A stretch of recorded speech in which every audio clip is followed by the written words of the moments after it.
Abrimos, señoras y señores, la tertulia de este miércoles, que es 15 de abril del año 2020. Hoy, mesa de análisis político. Voy a ir saludando a quienes nos acompañan, cada uno en su casa. Fernanda Boidi, buen día. Buenos días, ¿cómo están? Pablo Brugnoni, ¿cómo te va? Hola, ¿qué Sí, ahora te escuchamos. Estamos con este tema de los micrófonos encendidos o apagados. Pablo, buen día. Lo prendí y se me apagó. Perdón, muchas gracias por la invitación y es un gusto estar compartiendo la mesa hoy. Sigo, voy a Adolfo Fito Garcé. ¿Qué tal, Fito? ¿Qué tal? ¿Cómo andan? ¿Bien? Un saludo bien. ahí. Pablo, ¿cómo andás? Fernanda, Lucía, ¿cómo están? Emiliano. Todos bien, todos muy bien. Me alegro mucho. Encontrándonos por esta vía virtual, aprovecho entonces para agregar el cuarto saludo, el que faltaba, para Lucía Celios. ¿Qué tal, Lucía? Hola, buenos días a toda la audiencia y a todos ustedes. Pito, ¿qué tal? Fernanda, bueno, Pablo y bueno, Emiliano. No se están encontrando últimamente, no se ven, no van a la facultad ninguno de ustedes, ¿no? No podemos. Sí se encuentran por esta vía, supongo. Hay mucho Zoom. ¿Ustedes son de los que usan Zoom, la aplicación de moda? Sí, Mirá. muchísimo. ¿Eh? Sí, se está usando pila, ¿no? Y está resultando en el tema de las clases, por ejemplo. Mirá, yo al menos estoy teniendo una experiencia mucho más linda de la que me imaginaba. Me atrevería a decir hasta que tengo más contacto con los estudiantes por mail, por ejemplo, ahora que un año atrás. Tengo un contacto como mucho más personal con los estudiantes que antes. Antes lo veías cara a cara, pero todos juntos en la clase, y ahora tenés la chance o nos estamos acostumbrando a usar más el mano a mano virtual con los estudiantes. Es una experiencia linda. Yo quería agregar algo parecido. También es bien interesante. Yo estoy dando clase de maestría, o sea que con pocos estudiantes a través de Skype, en realidad, porque como éramos todos más grandes, ya conocíamos la plataforma, y en la licenciatura a través de Zoom. Y realmente es algo como lo que dice Fito. Por ejemplo, participan muchísimo más a través del chat, con dudas y preguntas en las clases que son, bueno, cuando nos juntamos, que cuando están en el salón de clase, ¿no? Cuando son 80 y preguntan menos.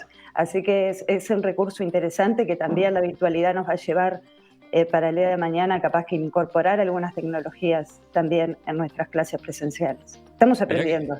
Mirá qué jugoso este intercambio que no estaba previsto y que sale espontáneamente. Son anotaciones que hay que ir haciendo para después en algún momento sacar conclusiones a propósito de esta experiencia de la educación a distancia.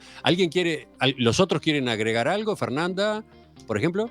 Bueno, en la misma línea, pero también yo trabajo habitualmente de modo remoto, o sea que las conferencias por Zoom son parte de mi día a día desde hace muchos años.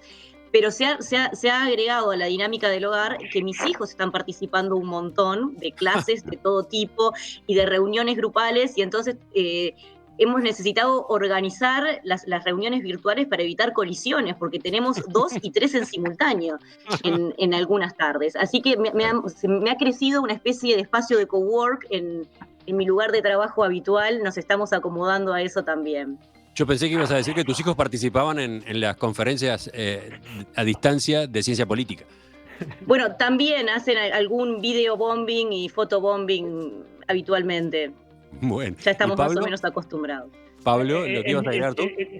Sí, en mi caso no es de docencia, pero sí es de trabajo somos 10 personas que siempre trabajamos en el mismo espacio físico, y sin embargo tenemos reuniones de a 3, de a 4, y lo que ha ocurrido es que todos los días a las 8 nos juntamos los 10, y eso realmente es una experiencia única y positiva. Así que comparto el resaltar las cosas buenas que están surgiendo de esta nueva forma de trabajo.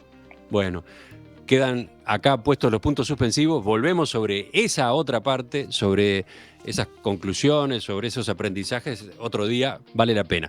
Ahora nos concentramos en el menú que teníamos previsto. Desde que se declaró la emergencia sanitaria, el gobierno de Luis Lacalle Pou ha dejado en claro que su política de austeridad fiscal, la que pregonaba en la campaña electoral, quedó en un segundo plano para poder atender las consecuencias que generan las medidas de distanciamiento social. Vamos a gastar, se necesita gastar, sostuvo el presidente, por ejemplo, en una de las conferencias de prensa. Lacalle Pou tampoco renegó del papel del Estado para reactivar la economía y citó como referencia al economista John Maynard Keynes, principal defensor del aumento del gasto público a la hora de salir de una recesión. Al mismo tiempo, el presidente rechazó una propuesta que le llegó de, por ejemplo, del Frente Amplio, por ejemplo, del movimiento sindical, la de poner impuestos al capital. Dijo que, a su juicio, eso implicaría apuntar la posibilidad de que los que van a hacer fuerza en la salida de la crisis la hagan. Entonces, a partir de estas pinceladas, y sobre todo teniendo en cuenta una nota que publicó hace unos días Fito Garcés, pregunto, ¿cómo han visto el discurso del gobierno durante la pandemia desde una óptica ideológica? Fito, ¿empezamos contigo? Dale, Emiliano, gracias.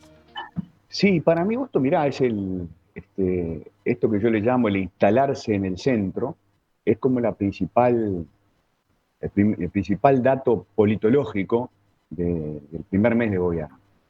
O sea, yo si tuviera que empezar por algún lado para contarle a un extraterrestre qué es lo que pasó en Uruguay en este mes, diría, mirá, lo más importante que pasó es que en el contexto de la pandemia, el gobierno se instaló claramente en el centro. Es un movimiento parecido al del Frente Amplio hace 15 años, ¿no? Venía desde la izquierda al frente y se instaló en el centro,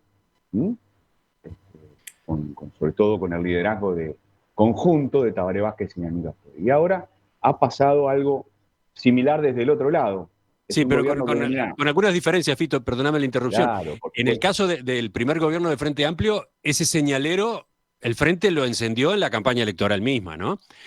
Con los anuncios en materia económica, con la designación, entre comillas, de Astori como futuro ministro de Economía. Acá, claro, estamos hablando de un cambio abrupto por una situación imprevista. Bueno, sí, estoy parcialmente de acuerdo con esa apreciación, Emiliano. Mirá, porque el señalero ya lo prendió durante la campaña electoral, Lacalle Pou, ¿no?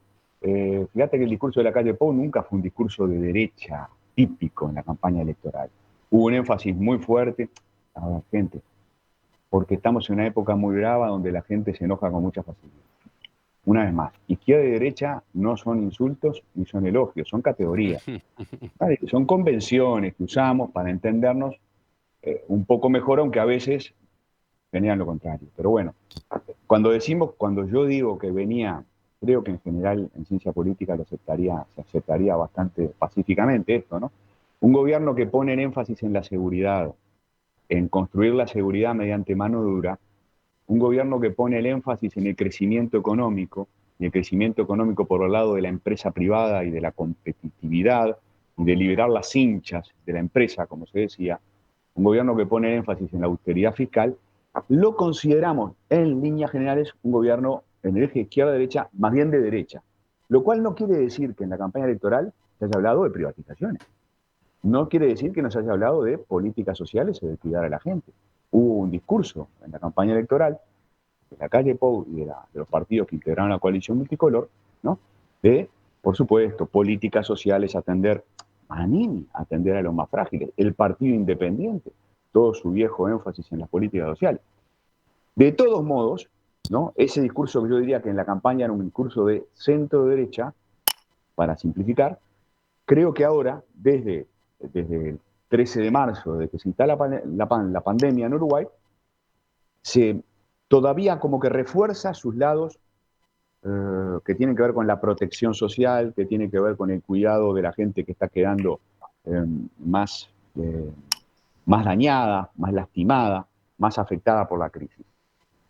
En ese sentido, yo digo, venía desde un discurso de centro-derecha, se instala claramente para mí en el centro, ¿no? Ahora creo que la imagen que proyecta el gobierno no es solo de un gobierno que va a cuidar las cuentas públicas, sino al mismo tiempo un gobierno que va a hacer todos los esfuerzos posibles por cuidar a la gente y por atender la emergencia social. Por eso digo, se instala en el centro del gobierno, si mi lectura es correcta, y esto tiene consecuencias políticas enormes, de la misma manera que tuvo consecuencias políticas enormes que el Frente Amplio se instalara, en el primer año de su gobierno sobre todo, claramente en el centro. En el 2005, Emiliano, vos te acordás, en el 2005 había mucha gente que decía que Aníbal Astori duraba 3 meses en el gobierno. Acordate, ¿no? Y es más, Aníbal Astori estuvo a punto de renunciar en agosto. Estuvo a punto de renunciar, sí, en determinado momento, ¿no? Con el pero no renunció. La asignación correspondiente a la educación, etcétera. Exacto, pero no renunció, el gobierno siguió teniendo una política económica mucho más market friendly de lo que muchísimos frentistas se imaginaban y sobre todo de lo que la oposición de aquella época, colorados y blancos, se imaginaban, y eso tuvo mucho que ver con la reproducción del Frente Amplio en el poder y con la era progresista. Seguimos. Lucía, creo que estaba levantando la mano, así que vamos con ella. Bueno, sí, yo no tenía la intención de levantar la mano, pero se ve que la levanté. Bien, yo voy a discernir un poquito, a disentir un poquito algunos argumentos o rebatir algunos argumentos de Garcés en este Perfecto. caso. En primer lugar, las dimensiones teóricas de izquierda y derecha no engloban solamente la economía, ¿sí? Yo sé que Fito ha trabajado muchísimo en la línea de Boix, Charles, en el tema de, bueno, una izquierda que distribuye y una derecha que apunta al crecimiento. Pero en realidad estas dimensiones son multifacéticas y en ese sentido no es tan simple como asumir que hay coyunturalmente una política que atiende la emergencia social a decir que hay un corrimiento a la derecha, al centro, perdón, de una cierta fuerza de gobierno. También creo que no es comparable el momento del Frente Amplio, cómo es ese Frente Amplio, que también lo he estudiado Fito con Jaime Jaffé, fue moviéndose, corriéndose hacia el centro a través del tiempo hasta llegar al gobierno, ¿sí? Con una propuesta de políticas que ya venían preestablecidas. En este momento creo que lo que está pasando es que se está asumiendo una política social más de tipo distributiva, que no era a lo que apuntaba la calle Pou y la coalición cuando proponían las políticas sociales. Hay un matiz, por ejemplo, en políticas sociales, entre la concepción que tiene el Frente Amplio de las políticas sociales y las que se plantearon en la campaña electoral, que eran políticas sociales con retribución, darles a las personas las capacidades para salir de la pobreza. O sea, que las políticas sociales no mitigaran, sino que tenía que haber una devolución, digamos. Esa es una diferencia, y también hace una diferencia clara en los aspectos ideológicos cuando hablamos de políticas públicas y políticas sociales en particular. Y por otro lado, si realmente hubiera hecho, y sigue en la línea que va Fito, pero si realmente hubiera hecho ese movimiento hacia la derecha, o sea que para mí es contingente, esta emergencia social hace que tengan que atender a la población, si no sería un caos gigante. Pero bueno, está claro que no va a poner impuestos al capital como sí lo plantea la izquierda. Por lo tanto, digamos que las medidas keynesianas que está asumiendo son un poco corresponden justamente al inicio de la idea de Keynes, que era, bueno, ¿cómo hacemos para que después de las crisis tengamos ciertas masas de trabajadores en condiciones de seguir produciendo? O sea, yo estaría de acuerdo en el tema que plantea Fito, siempre y cuando hubiera también grabado el capital y no solamente los sueldos de los empleados públicos y, bueno, los sueldos de los políticos, los más altos, ¿no? Con lo cual me parece muy bien. Pero el capital, es cierto que hay muchos empresarios que están donando, que están haciendo un aporte muy grande, sobre todo desde el agro, pero esto no es una decisión que haya tomado el gobierno en particular. Seguimos. Por ahí. Vamos con Fernanda y después con Pablo. Sí, yo tengo puntos de acuerdo con las exposiciones de Lucía y con las de Fito. A ver, sin duda las medidas que se han tomado son medidas que se pueden asociar más hacia la igualdad, la redistribución, son medidas de izquierda. Ahora, es verdad, estamos en una coyuntura atípica, no son las medidas que había anunciado el gobierno de Lacalle, digamos, que había anunciado Lacalle candidato en su campaña o la coalición? Bueno, porque la situación cambió radicalmente. Estamos en una pandemia, no hay guías para hacer cosas en pandemias que afectan por definición a todo el mundo y que tienen un impacto económico tan grande a nivel global. Entonces, esto es un poco ensayo y error. Y parte del ensayo y error y de solucionar los problemas que van surgiendo, que me parece que ha sido la estrategia del gobierno, bueno, vayamos atendiendo los incendios que van apareciendo. Bueno, hay que solucionar a las personas que se quedaron sin un ingreso y no tienen otro modo de subsistencia ya. Bueno, eso requiere atención focalizada. Bueno, sí, son políticas más asociadas a la izquierda, indudablemente. Sí, podría decir, complementando lo tuyo, Fernanda, que eso es lo que está ocurriendo en todo el mundo, en realidad, ¿no? Sí. Pensemos en Donald Trump, el presidente de Estados Unidos. ¿Quién puede colocarlo en la izquierda? Y sin embargo, está instrumentando algo parecido a la renta básica universal, por lo menos para la coyuntura, ¿no?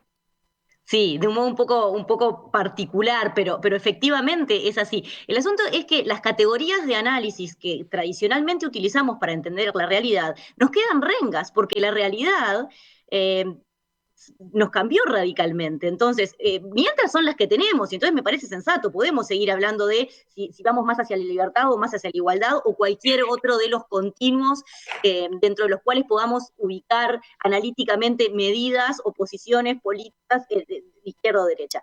Ahora, en ese sentido me parece que también hay algunas ideas que permanecen claras. Entonces, por un lado, Lacalle y los miembros de su gobierno han dicho, bueno, acá no vamos a ser ortodoxos, y vamos a aplicar las medidas que sean necesarias para tratar de salir de esta situación. Y ahí me parece que da cabida a esta multiplicidad de medidas. Por otra parte, ha sido muy claro en la idea de que vamos a hacer todo lo que sea necesario, pero sin perder los principios, y él lo hizo explícito en una de las conferencias de prensa, si no me equivoco. El faro sigue siendo la libertad. Y entonces algunas de esas medidas que han tomado van en esa línea, o que no han tomado. Y en particular me parece que la cuarentena no obligatoria sí, claro, va por ese lado, ¿no? Es decir, bueno, hay ciertas libertades que vamos a preservar porque no podemos interferir de un modo que podamos respaldarlo luego con la autoridad, ¿sí? Y él ha sido muy claro en ese sentido. Entonces, por ahí me parece que los principios liberales, sobre todo de Lacalle, porque la coalición es más difícil por su heterogeneidad, encolumnarlo ahí, me parece que sí están presentes en las medidas, pese a la flexibilidad que han mostrado para enfrentar una situación sin precedentes. Y por último, ahora sí, completamos con Pablo la primera ronda. Sí, a mí me parece importante, antes de hablar del continuo izquierda-derecha, hablar del continuo pragmatismo ideologización, digamos. Porque en realidad, realmente lo que ocurrió ahora con este shock externo que tuvo el gobierno fue un corrimiento súbito hacia el pragmatismo. Y dejó muy poco lugar a la ideologización, seguramente. Entonces, estamos discutiendo o reflexionando sobre un ámbito o un continuo que se redujo súbitamente, donde sí me parece igualmente que es interesante la discusión, va a ser hacia adelante. Y si bien, obviamente, el continuo derecha-izquierda es multidimensional, nos ubica nos ubica espacialmente a partir de un conjunto de dimensiones que no siempre están claras, pero más o menos nos ayuda a entender de qué estamos hablando. Si dentro de esa multidimensionalidad hablamos de la austeridad, sí creo que hay una línea interesante para pensar hacia adelante, porque el gobierno uruguayo, como casi todos los gobiernos que están enfrentando esta pandemia, van a tener que llevar adelante algún tipo de política que lo acerque al keynesianismo, digamos. O sea, hay un problema de enfriamiento de la economía, reducción de la economía. Realmente el Estado va a tener que promover inversiones públicas, privadas también, para generar una nueva activación de la economía. Entonces, los gobiernos van a asumir políticas que en primera instancia podemos clasificar como de izquierda, sabiendo que hay muchas dimensiones que no estamos considerando, pero podemos en primera instancia calificar como de izquierda.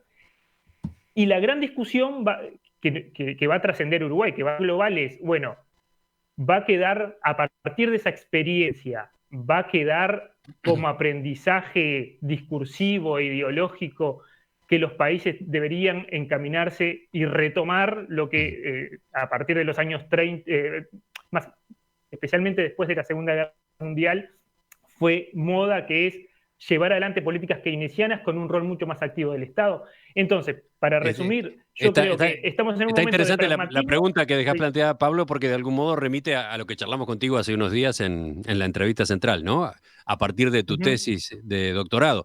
Tú examinaste las grandes catástrofes que vivió nuestro país, por ejemplo, la de la fiebre amarilla, por ejemplo, la de las inundaciones, y buscaste qué cambios institucionales o ideológicos habían dejado, ¿no? Acá te estás preguntando si puede ser ese que mencionabas recién, uno de los cambios. Exacto, y que creo que todavía estamos en el momento de la incertidumbre, de la indeterminación, para poder entender si realmente lo que estamos viendo es un perfil de izquierda o de derecha, pero sí lo vamos a ver en el futuro al momento de la recuperación de la pandemia. Fito, Sí. armaste un buen Pablo. revuelo. Sí, no, interesante. Obviamente, todas estas cosas son para pensarlas. Pablo, te cuento, ayer le mandé el link de la entrevista que te hizo Emiliano, hablando de las crisis y de tu tesis de doctorado, Daniel Belán, el profe canadiense que invitamos a tu tribunal. Le digo, mira, la tesis de Pablo tiene una actualidad inesperada. Che, 4 comentarios, muy cortitos sobre cada una de las cosas que dijeron, que son súper interesantes. Miren, empiezo por el final, lo del pragmatismo, ¿no? Una de las cosas que dijo Pablo. Sí, es siempre súper interesante ver cómo en la política uruguaya tiende a predominar el pragmatismo sobre el doctrinarismo. Esto es histórico, creo que tiene que ver con... Es una de las mejores características de los partidos políticos uruguayos.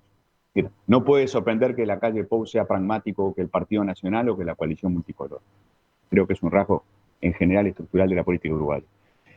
Después, en cuanto al uno de los comentarios de Lucía,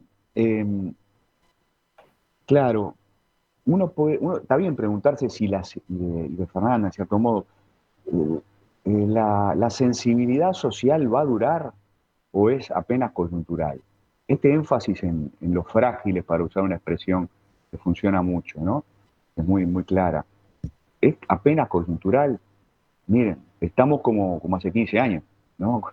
Como cuando la gente decía, no, la responsabilidad en la política económica del Frente Amplio es coyuntural, no va a durar, ¿no? Y bueno, duró muchos años, muchísimos años, y recién se aflojó al final en el tercer periodo de gobierno, ¿no? Creo yo. Yo creo que la seriedad va a durar, la seriedad va a durar desde luego, ¿no? En el manejo de la política económica, pero la sensibilidad creo que también. Después, diría, Fernanda, vos hablabas del mundo, siempre hablas del mundo y hacés muy bien. Bueno, capaz que la pregunta que nos podemos hacer es si este asunto de las derechas, siendo pragmáticas y corriéndose al centro y atendiendo a la emergencia, bueno, está pasando en todos lados, si no es una enorme oportunidad política para todas las derechas, ¿no? Así como es una oportunidad política para la coalición, que yo defino respetuosamente y sin insultar a nadie como de centro derecha, así como es una oportunidad en Uruguay, pues es una oportunidad para el mundo entero, ¿no? Derechas haciendo políticas sociales y como subrayando el lado, el valor de la igualdad y el valor de la protección. Y por último, ¿no?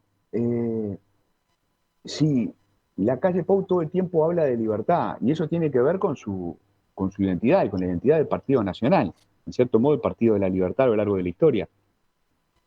Y Tabaré Vázquez todo el tiempo, a lo largo de 15 años, habló de igualdad, mucho más de igualdad que de libertad. Y sin embargo fue un presidente centrista. ¿Comprenden?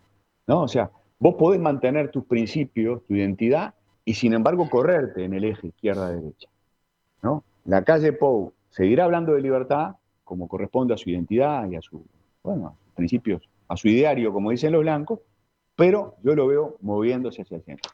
Es una discusión para seguirla eternamente y, como siempre, con mucha tranquilidad. Sí, ya vamos a ir cerrando el bloque, pero claro, vamos a escuchar una vez más a los otros integrantes de la mesa. Lucía, ahora sí estabas con la mano levantada, ahora sí. Una pequeña aclaración. Yo no dije que no se tuviera sensibilidad social, para nada. Yo creo que este gobierno, desde el principio, en toda la campaña, muestra sensibilidad social.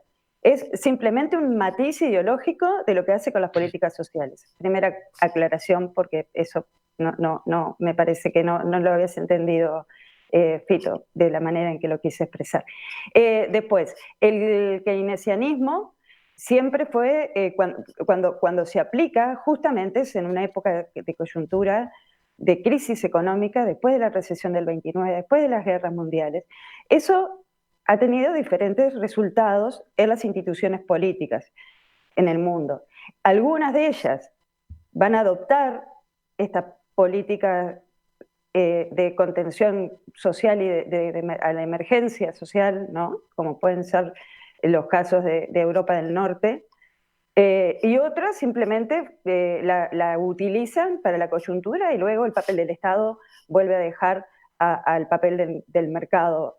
Por ejemplo, en Estados Unidos sucedió.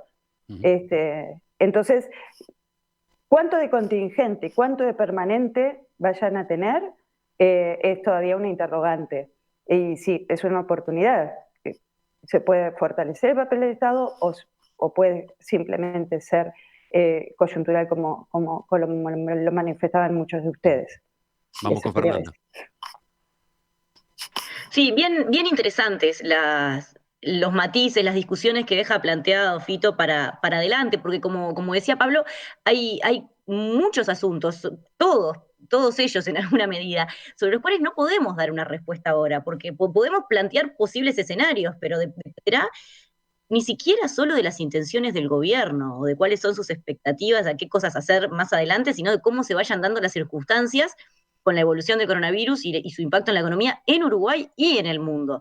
Entonces, lo que podemos hacer como analistas, me parece, es lo que odian las personas que contratan consultores. Es decir, bueno, las alternativas son todas estas, pero en realidad no podemos decirle cuál seguir. Hasta ahí llegás. Hasta ahí llego. Bueno. ¿Y Pablo? Solamente un comentario. Creo que finalmente estamos como planteando temas bastante similares o desde enfoques bastante similares. Solamente recordar que yo creo que la propuesta del programa del Partido Nacional de racionalizar las políticas sociales no se contradice en lo más mínimo con lo que está ocurriendo ahora. Es decir, realmente una racionalización de las políticas sociales, por supuesto, que uno siempre lo piensa como, o lo puede pensar como eufemismo de recorte, pero en realidad si vamos al concepto original, una racionalización de las políticas sociales, por supuesto, las tiene que hacer responsivas, que deben responder a una situación social de emergencia. Entonces creo que hay más continuidad de lo que quizás podríamos pensar. ¿Completamos? Vamos con el cierre de este bloque. Primer tema, elijo por ejemplo, de Nelson, que empieza destacando que el Frente Amplio como tal no se ha metido en la parte impositiva. Bueno, y hay otros que resaltan que cuando fue gobierno a la izquierda le costó avanzar en formas de tributación al capital como las que ahora se están reclamando desde algunos sectores del propio Frente Amplio. Sí, es todo un debate ese. Ayer entrevistábamos al contador Pablo Ferreri, ex subsecretario de Economía, que marcaba una cantidad de matices en esa materia, y señalaba que sí, que él entiende que debería irse, sobre todo desde el punto de vista de los símbolos, de las señales, debería irse, ya que se fue a grabar a los sueldos de funcionarios públicos más altos y las pasividades más altas, debería irse también a alguna forma de tributación, no al patrimonio de las empresas, sino a las personas, a personas de mayores recursos, con determinadas inversiones, con determinado patrimonio. Señalaba de todos modos que lo estaba pensando como medida coyuntural. Y después decía otra cosa incluso, decía, no va por ese lado a resolverse nada. Y enfatizaba que lo importante era, en el caso concreto del Frente Amplio, que se aprobara cuanto antes esa especie de subsidio, un salario mínimo nacional para las personas más golpeadas por la crisis, porque el financiamiento está con las líneas de crédito contingentes aprobadas de organismos multilaterales. Después discutimos cómo se paga, con el aporte de quiénes se paga, ese tipo de costos. Bueno, lo agrego porque es un complemento teniendo en cuenta lo que plantean algunos oyentes. Y después aparece la pregunta, tomando como punto de partida lo que dice Fito, ¿es pragmático enviar en estas circunstancias al Parlamento una ley de urgente consideración aumentada? Eso lo plantea ¿quién es? Matías. Y quizás, bueno, a partir de ese mensaje podemos pasar al segundo tema de nuestro menú.